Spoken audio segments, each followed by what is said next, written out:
song.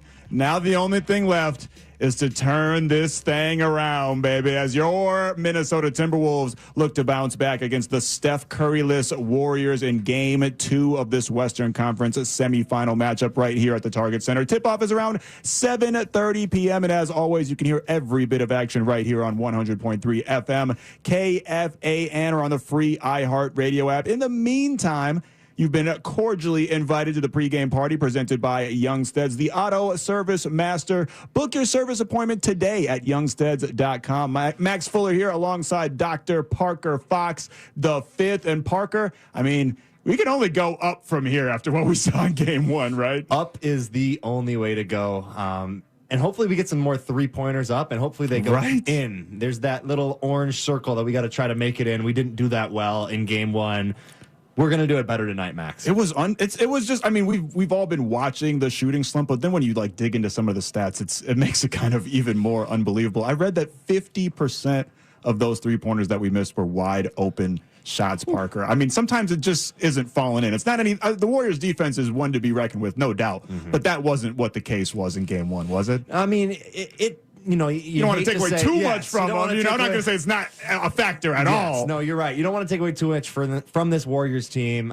We've talked about how systematic they are, how well they play for one another. That's obviously on the offensive end, but it's on the defensive end as well. This Warriors team, they're so systematically just perfect in everything they do, and they have so many different schemes, and they're going to have to work their tails off tonight, missing their superstar in Steph Curry. We'll get to that more on the offensive end, but they'll miss him on the defensive end too. He's just really become an underrated defender over these past couple years, kind of later into his career. So they're going to miss that tonight. It'll be interesting to see what they do defensively with some matchup stuff. Expect to see less of Mike Conley, in my opinion. That's more of a natural matchup for Steph Curry. So I expect to say Dante DiVincenzo early, probably around that 8-minute mark in the first quarter tonight. But like you said, you got to find ways to just make open shots. You can't give the defense any credit. You can't tip your hat to a defense if they're getting that many wide open threes. Right. Got to find out ways to knock them down. And I'm sure that's what they focused on in film and shoot around today. And it sounds like they really got after it in film, because I mean, Chris Finch is obviously he's a guy that can get fired up, but you rarely see him go at the team like the way he went at the team after Game 1. In particular, Anthony Edwards. I mean, he seemed absolutely disgusted with what he saw in Game 1, and it sounds like those film sessions were pretty intense. Yeah, I'm sure they were. And I'm sure Ant's a guy that's going to really take those to heart and find ways to bounce back. Like, Ant's a competitor, and we've seen it throughout his career, and we've seen it especially in this playoff run this year and this past year. He's a guy that wants to be here. He wants to find ways to compete for this team, and he didn't do that. So hopefully he watched that film back and kind of just looked at his body language. In my opinion, that was one of the biggest things. Shots are going to not fall. You're going to make and miss shots on separate nights. That's not what it is. You got to find ways to use that body language. And so many of his teammates, Max, they've talked about his leadership, and they've talked about almost his aura and his kind of continuity and bringing guys together. I didn't see much of that, especially in that first half and to really pinpoint it in that first quarter. So, I expect Anthony Edwards to really find a way to get himself and teammates involved. Hopefully he gets to the rim early. He was settling for some of those sidestep threes early in Game 1. Like, get to the rim, get downhill, create for yourself and create for others, and good things will happen. And it wasn't just Anthony Edwards. I mean, a lot of guys were, Nickeil Alexander-Walker, Dante DiVincenzo, a lot of different guys felt like they were in a bit of a slump in Game 1. What did you do as a player when you kind of got in those slumps to kind of mentally and maybe physically and emotionally kind of get yourself right? Man, it's the hardest thing of all time. It's got to be, right? When you're in that slump. And nowadays, you got the sports psych and all this kind of stuff. And I saw the head sports psychologist for the Timberwolves pregame today about an hour ago, just on the court, half court, talking to some guys. I don't know if that's a today thing or it's something that's kind of been going on as you drop your mic here. Drop the mic. But no, I think it's you have to find ways to figure out what works for you, right? Everything's going to be different for each guy. Some guys are going to, want to just go home and play video games and forget about it, and some guys are going to want to go home and watch film for, several hours. These guys are professionals. They've been doing this long enough. They have enough of a support staff around them that what works for you and what doesn't work for you. So I think, this Wolves team has guys that have been around it long enough, and they have had leadership from the top. Mike Conley, Rudy Gobert, guys that have been around in the league for long enough that can kind of point guys in the right direction. So hopefully this Wolves team either found a way to flush it or found whatever works for them specifically tonight.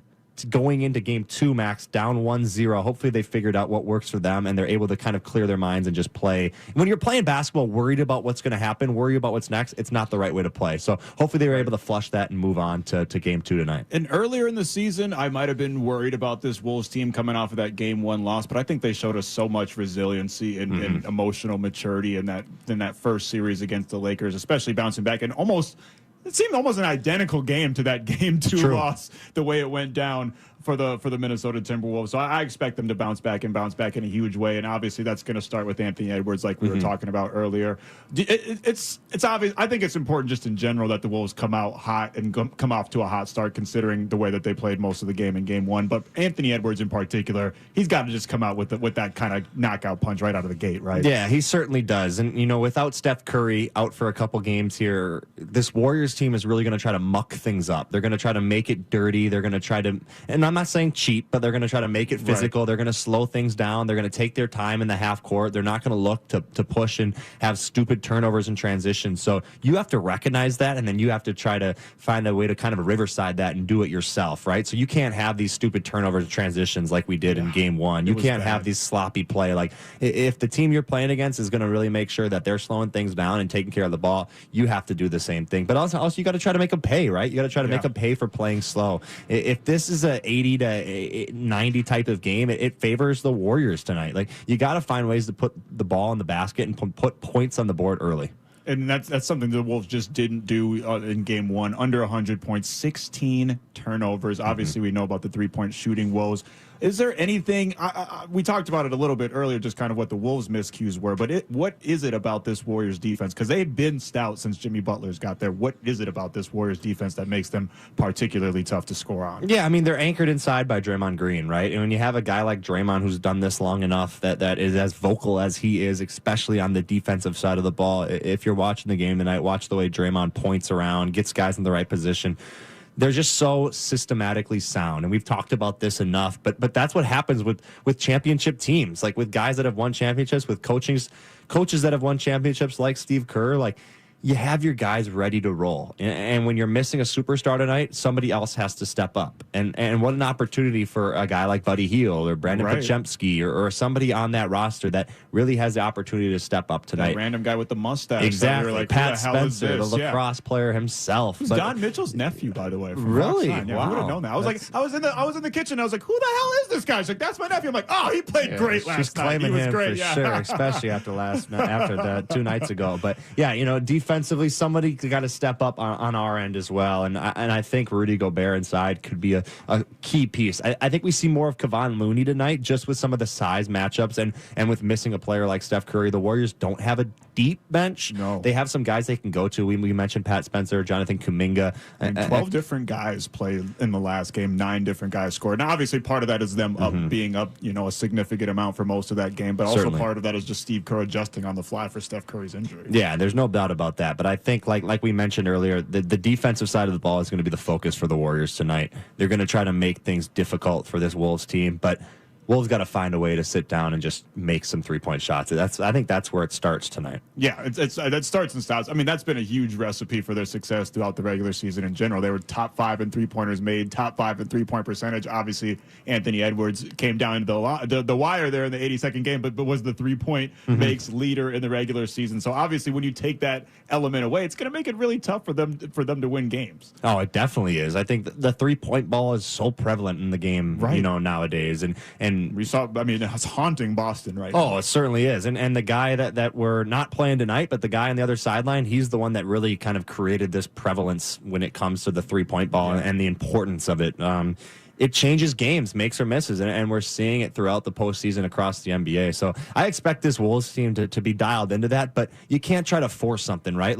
You got to continue to play the way you want to play. Get play inside out. Well, what that means is get to the rim, get things in the paint. When you talk about paint touches, teams stat paint touches, how many times you're getting a foot or getting the ball in the paint and then kicking it out. And a lot of our comments here are saying no more threes, drives the lane. I agree. Like, we got to find ways to drive the lane, but you also have to hit threes. If this is going to be a championship caliber team, you have to find a way to make threes. It's such an important part of the game these days, but you can't just be overly reliant on it. And like you said, you got to play it. And that's something the Wolves have been really good, particularly Julius Randle. And it felt like they kind of stopped. I mean, the worst version of the Wolves is when they start playing iso ball. I think that's the worst version of most teams in general. But the worst version of this Wolves team that we've seen them kind of degenerate into at times is when they start playing iso ball. And it felt like they had so much success playing through Julius Randle during the regular season and in that first series against the Lakers, and they kind of just went away from it in game one. How did you feel about Randle's game overall in game one? Yeah, I didn't think he was great. Yeah, I didn't think he was the player he needed to be. Sloppy turnovers,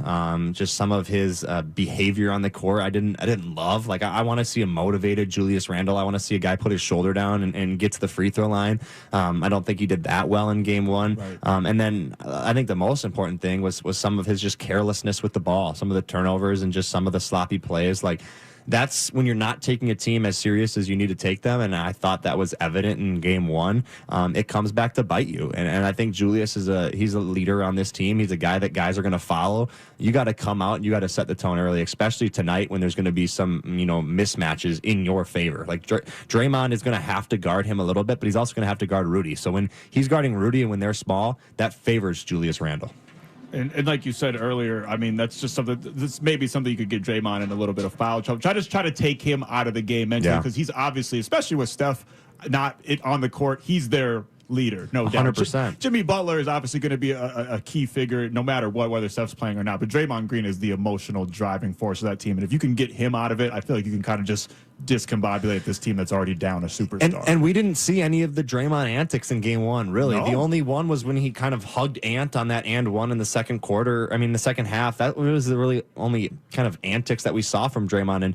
And if you're not getting Draymond to kind of get some antics going, you're not doing something right. Yeah, if he's not throwing bows, throwing hands, then you're we want to see some of that tonight. Yeah. And we don't want it to be cheap and anything wrong. But if that's happening, that means we're doing something right. And it didn't happen in game one, so we weren't doing something right, So I think this is a team that's really kind of got to just get downhill, like some of the comments here are saying, and find ways to play inside out. And that's the most easy shot in basketball is the inside out three and, offensive rebounding out of that, especially Rudy Gobert down low. And Draymond Green, one thing that he did right was, I mean, he basically turned into Steph Curry. It was like a Space Jam situation where he absorbed his powers at halftime or something. I think he only missed like one or two threes. He was absolutely, I don't think that any of us or anybody on the Timberwolves thought he was going to be that much of a factor offensively for the Golden State Warriors in game one. No, I didn't think so either. But when you leave guys open, you create situations that can be a little spooky and a little scary. And I think that was a situation where, Draymond's an NBA player. Like,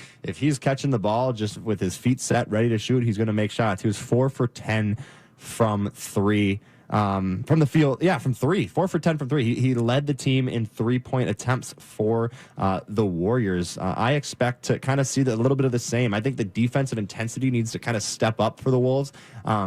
You can tell right away when the game starts what kind of tone you kind of are playing defensively in the transition game. We need more of that. As a comment comes in here, Ant needs to play harder. I agree. Like, the whole team needs to play harder. There's another level you can take it to physically that we just didn't see in game one. It was they just came out of the gate flat, and kind of it was a little. You started to see them pick up some steam there late in the fourth quarter, but it was definitely a case of too little, too late, and they got to come out high energy today, because that's exactly. I mean, you couldn't have. As optimistic as Wolves fans are got to be feeling right now with no Steph Curry, you're playing against this team that's obviously down one of the greatest players of all time. I think you probably lost in the worst way possible considering the circumstances, because not only did it.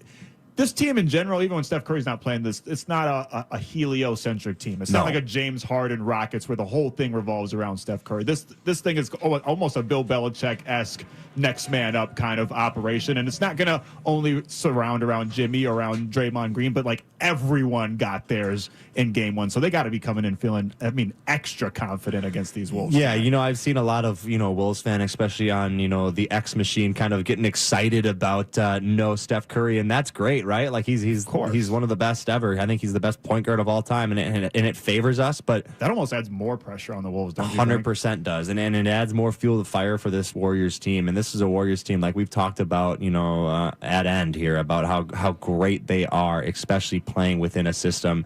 They recruit guys in the offseason that are free agents, and they draft players out of the draft that fit their role. Like they probably skipped on and passed on so many great players that didn't fit a role that they wanted for their system. And they got the guys that they want within their system. They still have a lot of dudes out there, especially, guys like Buddy Hield and Jimmy Butler, who are really big-time shot makers. Expect to see a lot more of them tonight, especially shooting the ball in Steph Curry's absence. Yeah, and it sounds blasphemous to say, but the Warriors continue offensive operations almost the exact same way, whether Steph Curry's on the court or not. I mean, this is a team that, like we talked about before, 73% of their made baskets are assisted baskets. So this is not just going to be a team that you're going to find slipping into iso ball. They're going to keep moving. They're going to keep you on your heels. So the Wolves got to keep that pace up as well and just come out of the gate with that energy rather than playing catch up the entire game like they did in game one. Yeah, they don't deviate from their plan, right? Like we saw in game one, the even scoring across the board. Draymond 18, Jimmy 20, Steph had 13, Buddy Hield 24. The only guy who didn't really play well for the Warriors was Brandon Pajemski. I expect him to have a bigger role tonight. He's probably going to be in the position of primary ball handler a little bit. Jimmy Butler will take that as well. But he's going to have the ball in his hands a lot tonight. Expect him to kind of really try to set the offense up. And I think throughout his short career here of just a couple years, Steve Kerr has really found trust in Pajemski to make the right plays. Even if it's not shooting the ball, he didn't shoot it well. He shot 1 for 3, 1 for 5 from 3 in game one. I expect him to have a couple more shots, and hopefully they're not makes, but he's a great shooter, so I expect to see more from him tonight as well. And the Wolves in general just kind of have to come with the different defensive game plan, don't you think? It felt like a lot of guys on the Warriors, as talented as they are, there was a lot of wide open shot making, especially down the end. And I think a lot of that comes from effort too. Like a lot of that is, you want the game plan to be right, but Finch has been here long enough, and these guys, the players that are on the court have been here long enough. They know what it takes, right? So like, that we've all heard about their film session they had that was a little extra in length, this time around. But you gotta find a way to turn that over, right? Like you can't just watch that and be like, man, coach is tripping, forget about it. Like we're gonna go out there and do our thing. Right. The Warriors don't have Steph Curry. Like you can't have that mindset. You have to go into this thing really like with your hard hat on, because I think this could be a really physical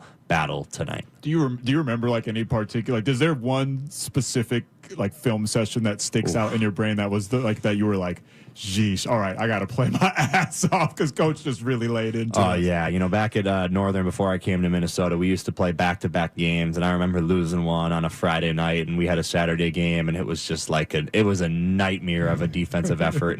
And we responded, and we came back out the right way, and I think that tells you a lot about a team, right? And I think as great as Anthony Edwards is, and he's our leader, we have a great team that's led by Coach Finch and his coaching staff. And I think this team is going to be ready tonight to really come out, put their hard hat on, and play physical Wolves basketball. And the team, obviously, like the defense of the team is one of the calling cards. Jaden McDaniels was one of the anchors of those defense. He was such a key factor in those 4 wins against the Lakers. He finished the game with 12 points, 4 rebounds, 1 assist. How are we feeling about Jaden's game and role in this Warriors series? Similar to the Lakers one, or do we need even more from Jaden? How are you feeling about Jaden? Yeah, I thought Jaden was honestly excellent in game one. I thought he did a lot of really good things. As we see Julius just walked by. Good thing we weren't saying anything bad or anything. Julius is awesome, by the way. Great, A+ human. Julius Randle on the concourse early, getting a sweat in. Maybe coming from Lifetime, maybe getting a sauna in. Who knows where he was at? But he looked dialed in as he's got his entourage walking with him. But no, Jaden McDaniels, I thought he was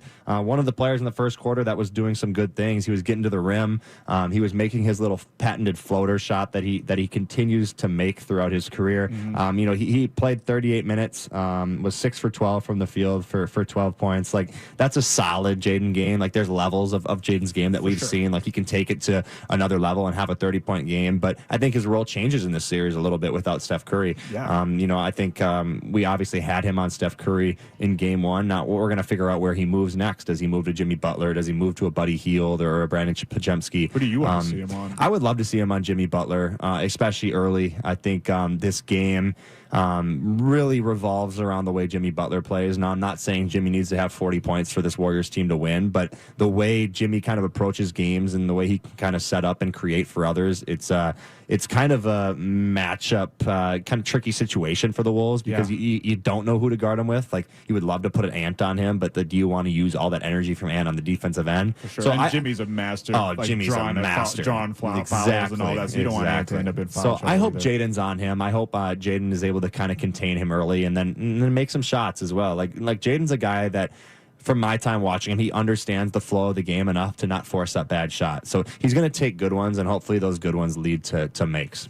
Yeah, because he was such an important part of those wins against the Lakers. And when Jaden McDaniels is playing his A-plus game, this team is almost impossible to beat. And we got done talking about Jimmy Butler. I mean, he was a Swiss Army knife in that game one. I mean, I think he was, 2 assists away from having a triple-double? Yeah. It seemed like almost every time that something went wrong, whether it was a blocked shot or a missed shot, an almost steal, Jimmy Butler was there to kind of clean up all the messes for the Warriors. And like we talked about the offense, everything's not going to revolve around one person, but Jimmy Butler is obviously, if you can only pick to stop one person in this game, it's got to be Jimmy Butler, right? Yeah. He had a 20-point double-double, 2 assists away, like you said.